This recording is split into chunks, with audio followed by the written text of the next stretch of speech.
මමයවමුවුවදෝ සුරේ හඳන්නැති කරුවරමේ.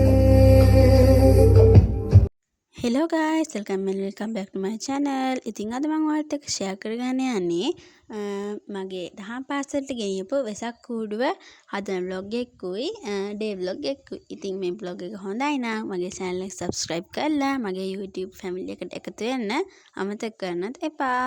මේ බලන්නකෝ. එයා වුණාම කාගේ හරි කකුල අකුර නිදා ගන්නවා. ඉතින් එයාට ඒක හුරු වෙලා තියෙන්නේ.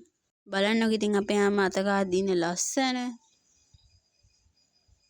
එයාට ඔහම කකුල් දෙක තියන් ඉද්දි නිින්ද යනවා. ඉතින් මේ තියෙන්නේ මගේ ආසම් පාට පර්පල් කලර් එක. ඉතින් ඒකේ මලකුත් විපිලා. ඔන්න බලන්නකො ළමයි අඹ ගහේ තියෙන අඹ ගොඩ.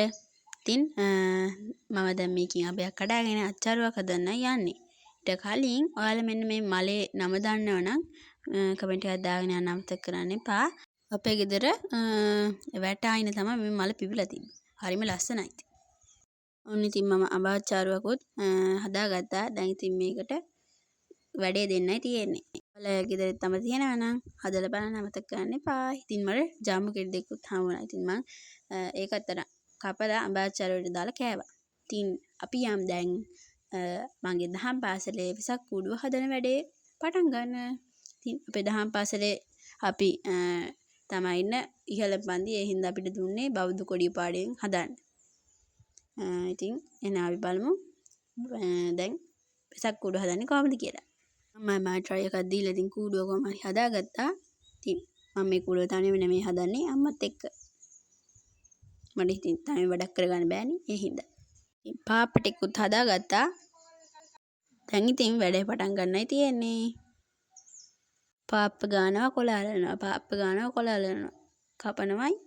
ඉතින් එන්නේ වැඩේ තමයි රිපීට් කර කර කරන් තියෙන්නේ. ඉතින් අපි බලමු මම මේ කූඩුව කොහොමද සාර්ථක ලෙස හදාගන්නේද කියලා. පේනවනේ guys මම පාප්ප ගාලා ඉක්මනට කොළ ටික අලවන් යන්න තමයි හදන්නේ. දැක්කනේ ස්පීඩ් එක මගේ.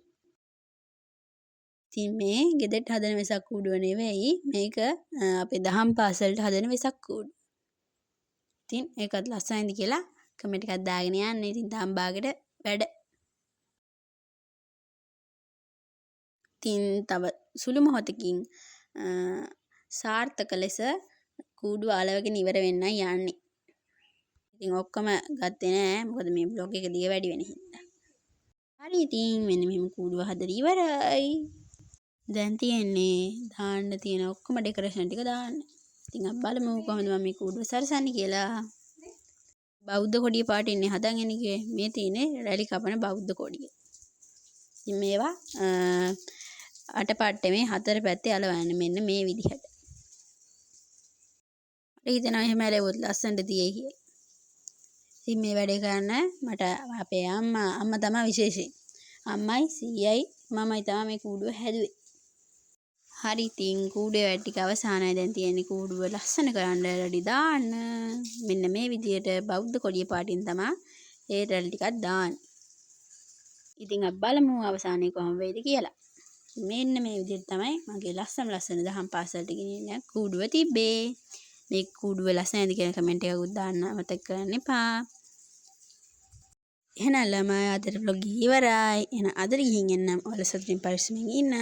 මගේ channel එක subscribe කරලා කමෙන්ට් එක like එකක් දාන්න අමතක කරන්න එපා. එහෙනම් අදට ගිහින් එන්නම්. bye.